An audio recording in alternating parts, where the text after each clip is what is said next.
and Foreign Secretary Dr. S. Jaishankar. Finance Minister will make an opening statement in which he will brief you on the decisions that were taken today.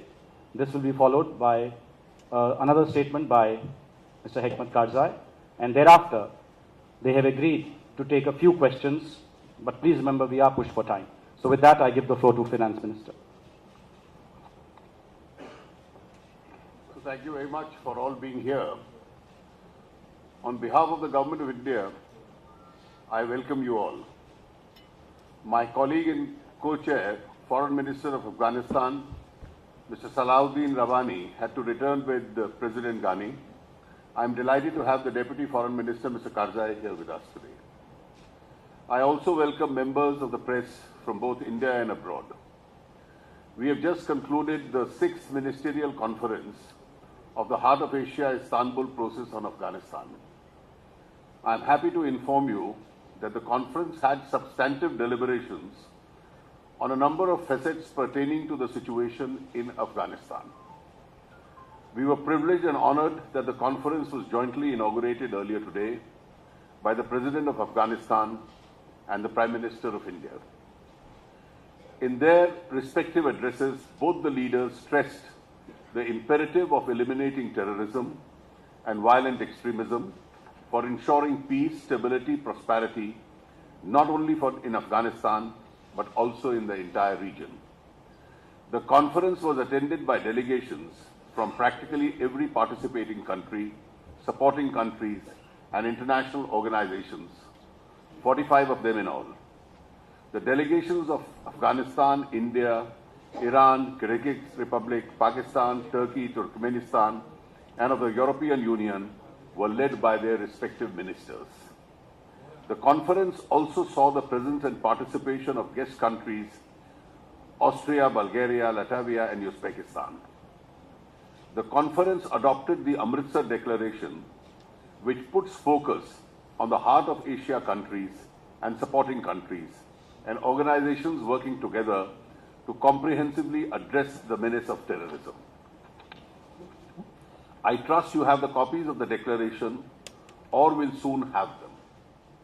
The three big issues of the conference were: 1. Countering terrorism to create stability and security in Afghanistan. 2. Providing Afghanistan connectivity to strengthen economic activities. And 3. Development which is essential for the progress of Afghanistan. The declaration recognizes terrorism as the biggest threat to peace and stability and demands immediate end to all forms of terrorism and all support financing safe havens and sanctuaries to it.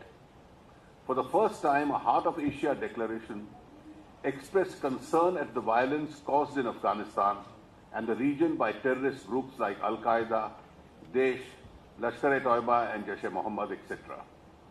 Apart from calling for concerted international cooperation in this end, the declaration also calls for early finalization of the draft Comprehensive Convention on International Terrorism and early meeting of experts to discuss a draft regional counter-terrorism framework strategy recently prepared by Afghanistan for its early finalization. The discussions and the declarations reiterated the strong support from the Heart of Asia countries for Afghanistan's effort to use its geographic location to enhance wider regional economic cooperation. Specific initiatives in this regard, including the India-Iran-Afghanistan trilateral agreement on developing Chabahar, were acknowledged. On India's part, we were also engaged bilaterally with Afghanistan to upgrade our connectivity linkages with the aim of making Afghanistan, in the words of Prime Minister Shri Narendra Modi, a geography of peace. During the conference, various delegations expressed appreciation for the constructive role that India had been playing in supporting Afghanistan and its people in the past decade and a half.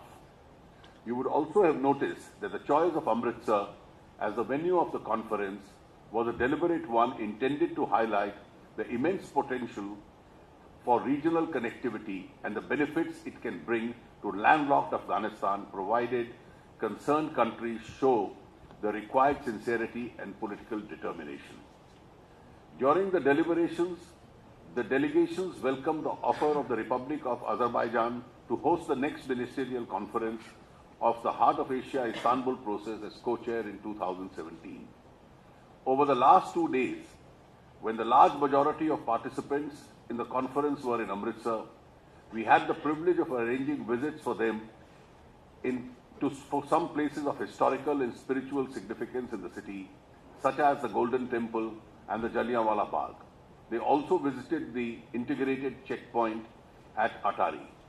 Before concluding, I would like to extend my sincere gratitude to the Government of Punjab and the people of Amritsar for their wholehearted support over the last 2 days for a successful conduct of the conference. It has been a privilege for India to co-chair the Heart of Asia Istanbul process in 2016.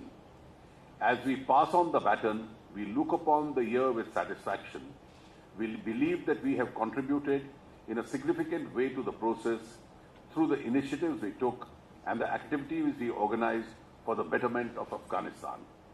The Amritsar Declaration also refocused attention to certain core requirements of Afghanistan embodied in the declaration's theme, addressing challenges, achieving prosperity. I would now like to request if the Deputy Foreign Minister of Afghanistan, Mr. Karzai, would like to make his remarks. Thank you.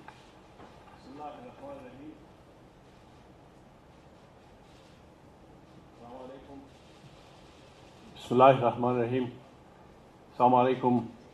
Namaste and Sat Sri Akal. मेरी पंजाबी इतनी अच्छी नहीं है तो मैं चाहता हूँ हिंदी में 2 शब्द आपके लिए कहूँ, आपका अगर मिनिस्टर साहब का इजाज़ा हो तो। यहाँ पंजाब में और अमृतसर में आके बहुत खुशी हुई। ये मोहब्बत, ये मेहमान नवाजी जो आपने हमें दिखाई, हम हमेशा के लिए ममनून थे और ममनून रहेंगे। मैं चाहता हूं कि हिंदुस्तान और अफ़गानिस्तान की दोस्ती के बारे में सिर्फ एक चीज़ कहूं, वो ये कि हमारी दोस्ती हमेशा आबाद रहे और ये तारीख़ी दोस्ती हमेशा ऐसे ही मजबूत और मजबूत तर रहे। I will now shift to English with your permission. Your Excellency, thank you for these very kind words. I welcome all the journalists here for this concluding press conference. Let me start by saying that the 6th Ministerial of the Heart of Asia conference has been extremely productive and extremely useful for us. We were treated to enormous warmth, to enormous love in the city of Amritsar. We felt a very deep connection with the city, going all the way back to the visits of Guru Nanak, who we refer to as Baba Nanak in Afghanistan. Nonetheless, this morning we had the 2 honorable leaders, Honorable Prime Minister and Honorable President of Afghanistan, inaugurate the session. And they were able to set the tone for the rest of the day. We had around 50 countries supporting international organizations participate in this event. And we had excellent deliberations. Given the talking points that the Honorable Minister just had, I really don't see a point of repeating many of the points because I could not have done or summarized those points in a better way. But what I would like to do is make a few points. First, the Heart of Asia region is a region where the challenges and opportunities are collective. We face similar problems, we face similar opportunities, and there are enormous opportunities. And I think our 2 leaders were able to very eloquently stress that this morning. But we also see in our region the very difficult problem of terrorism and violent extremism. We also see the problem of states nurturing and flirting with terrorism, which obviously not only has consequences for themselves, but also consequences for the region as a whole. Just summing up one more point, which is that in terms of the 5 previous events that we have hosted here, this was significant for several reasons why we were able to host it here in Amritsar, because particularly Amritsar represents an enormous corridor of transport, of trade, which particularly at the end of the day, Afghanistan would like to see itself as a bridge connecting South Asia to Central Asia and Central Asia to the Middle East. And there are enormous opportunities, and this is something that we are also continuously exploring. Lastly, once again, our very sincere gratitude to the government and people of India for your support. You have been able to share your bread with us. You've been able to support us in very difficult circumstances, and we're extremely grateful for that.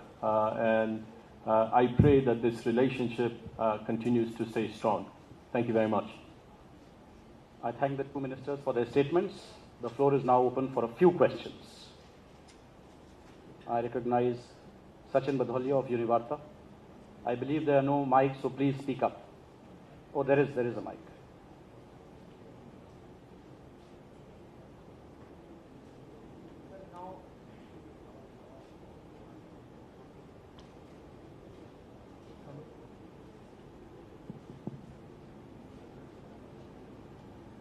Sir, now Amritsar Declaration has been adopted.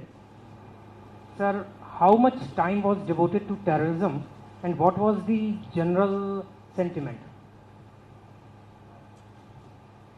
Well, all the 45 participating delegations have made statements. And as I indicated in my opening comments, that terrorism was really at the core of the discussion, because as the Honourable Minister has also pointed out, it's a region which has been adversely impacted by terrorism, and therefore the tone was set by the Honourable President of Afghanistan and the Prime Minister of India, where terrorism was the centre stage issue. And therefore, as a part of the presentations made by various countries, besides development of Afghanistan, besides improvement on connectivity, terrorism was at the very core. Next, Manish Jha, India TV. Sir, Afghanistan has a connectivity issue. What is India doing about it, and what are your expectations from India in this regard? Well, I'll just make a comment and then request the Honourable Minister. In our presentations on behalf of India that were made, particularly the one I read out, and the Honourable Prime Minister's statement, there is of course a detailed reference to the port connectivity, and that's a project which is underway. Besides that, connecting Afghanistan to the port, India is quite open about the possibility of both a road and a rail link. Additionally, an air link, particularly for high-value supplies, is also under discussion. The President of Afghanistan did make a reference to it in his opening speech. Would you like to add? Yes. Just very briefly, as I earlier mentioned, Afghanistan sees itself as a land bridge connecting different regions. And particularly with India, I think we have particularly so much to offer. If you look at trade and commerce, this is one of the areas that we have been very vocal about. We would like to make sure that Afghan goods all the way Afghan goods make it all the way to Wagah and Atari. Quite unfortunately, we've been facing problems getting our goods, whether it's dry fruits or whether it's different goods.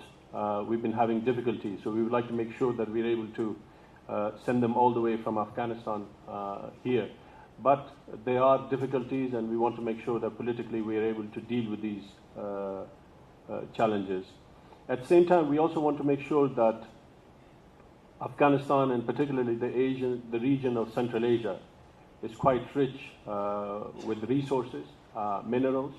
I think if you look at the energy infrastructure that is now being developed, particularly if you look at TAPI, which is the Turkmenistan, Afghanistan, Pakistan, Indian gas pipeline, that is something that is now progressing. But there are a lot of other projects that we would like to make sure that we are able to exploit and excavate, particularly the minerals that Afghanistan has on many of these areas. So we want to make sure that either through Jarbahar, that was referred to, or through various different links, that we are able to connect with each other.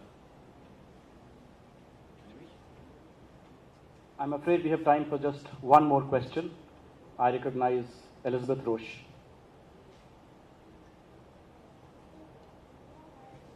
$1 billion.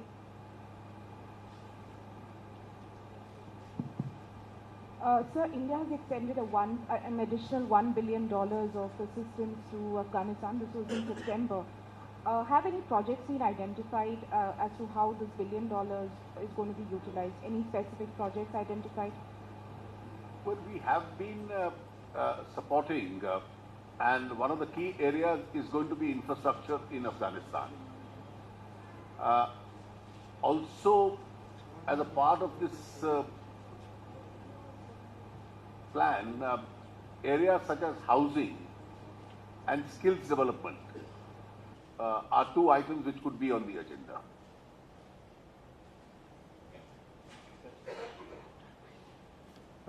The additional $1 billion that has been very graciously will be provided by India.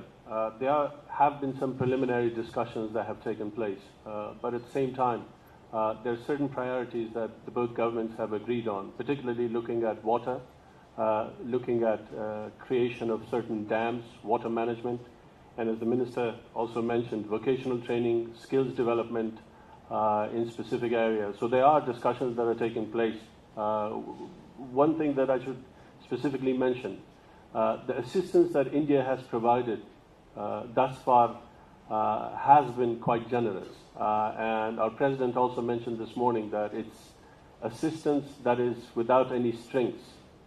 There are no political consequences or elements, policy ramification that is attached to that. So for that, I think we are grateful. I'm afraid Please, this is a press conference on the Heart of Asia Istanbul process. We have just had 3 questions pertaining to that. I will answer those questions at my regular press conference. I think the ministers have to go now. This press conference comes to a close.